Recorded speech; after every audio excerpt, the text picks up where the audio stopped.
Are you all right? Damon asked Talia when they exited the pack hospital. Yes, thank you, Alpha Damon. Damon cocked an eyebrow at her. Did you forget already? She looked at him with question in her eyes. Just Damon. Say it. Talia glanced around to make sure no one overheard them. He acted as the alpha, and she needed to listen to him, but if anyone else heard her addressing him casually, she might end up in trouble. Everyone they met so far addressed Damon respectfully with his title, and Talia learned long ago that standing out brought nothing good. She took a deep breath before speaking. Damon. He smirked victoriously. Do you want to walk, or should I get a car? The pack house stands about 15 minutes away if we cut straight through the forest. She felt unsure why he gave her a choice. Anything works fine. Then let's take a walk. I got stiff after so much time in the car, so it will feel good to stretch our legs. Talia followed Damon, elated to be surrounded by trees during daylight. At the Red Moon Pack, she only came out at night when everyone slept.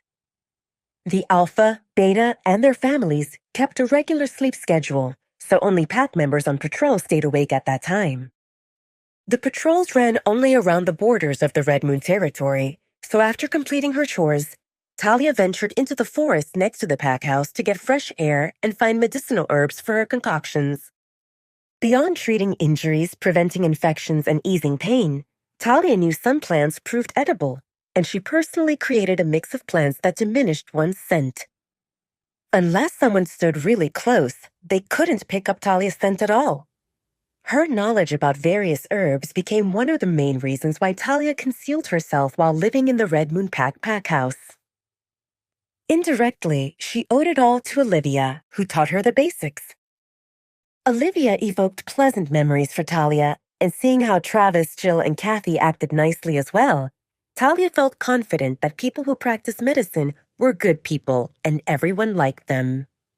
She wondered if one day she could be like them too. Could she work in the pack hospital? She might start as a cleaner and in her free time help out nurses and learn. Talia made a mental note to discuss this with Damon, or maybe with Maya, once the topic of her future came up. She wanted to talk about it right now, but she just arrived and didn't want to appear too needy. Damon observed Talia and felt vexed that she seemed absent-minded. Occasionally, she stopped and looked at some plant, but then continued following him. Damon slowed his steps so they could walk side by side, but a few steps later, Talia trailed behind him again. He didn't mind going slow. Reaching their destination meant re-entering reality where a pile of paperwork and unread emails waited for him. After a few days away from the pack, that seemed inevitable. Damon hoped that Talia would pay more attention to him. Every woman swooned after Damon, making him feel like the king of the galaxy. Yet with Talia, Damon felt invisible. What fascinated her so much about that scrawny purple leaf? Didn't she know that once they reached the pack house, he would have so much work that they would barely see each other? Talia was startled when Damon grabbed her hand. What? She wasn't sure how to finish that question. The ground seems uneven. I don't want to risk you tripping and making your injuries worse. Besides, you're wandering around and you might get lost. Talia wanted to say that she remained careful and wouldn't get lost. She wasn't a baby. Even if she lost sight of Damon, she could just follow the scent of dark chocolate. But Damon's grip on her hand tightened, and she understood that he wouldn't let go no matter what she said. Talia decided not to argue. Besides, this felt better than Damon pinning her against him. I noticed you observing some plants. Damon broke the silence between them. Do you mind telling me why? Talia paused for a moment before agreeing shyly.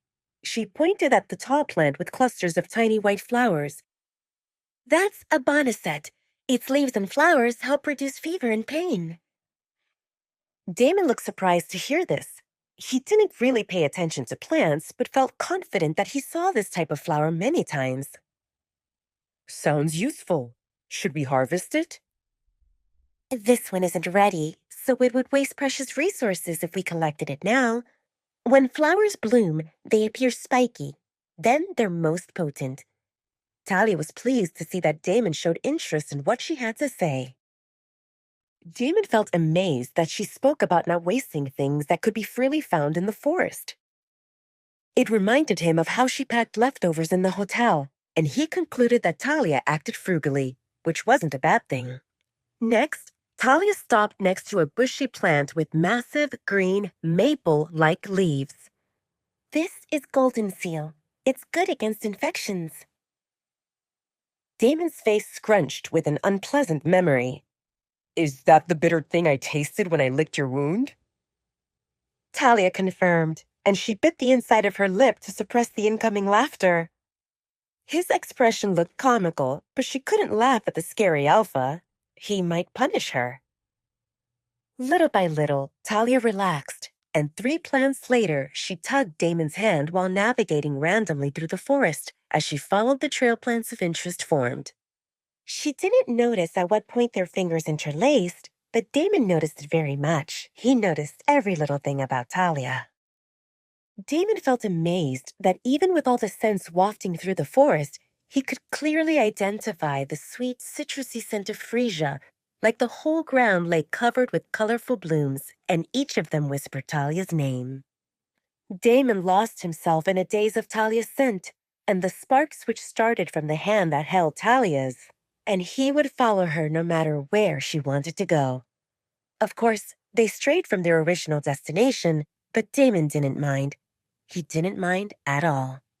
After talking about a plant with black bead-like spots on its stem, Talia looked at Damon. Shouldn't we go to the pack house? Aren't you busy?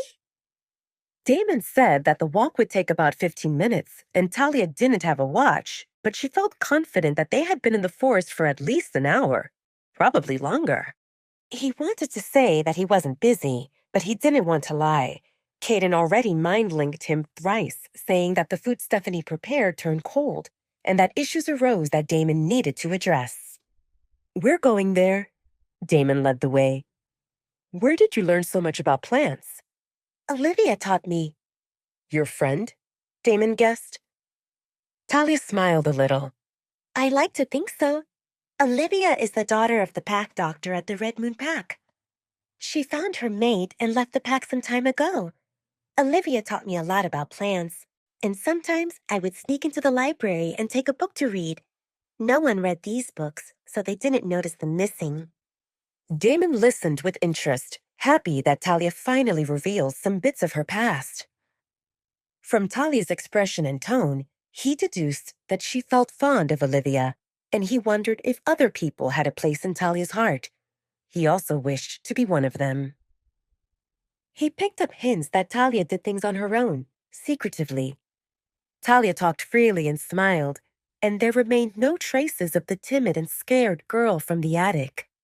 Damon concluded that unless Talia felt threatened, she acted as an outspoken girl with a sharp mind and cheery personality.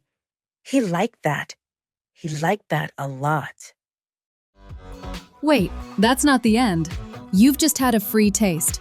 Now get the full story on the Pocket FM app, link in description. Check out our next video and playlist, and don't forget to like, share, and subscribe.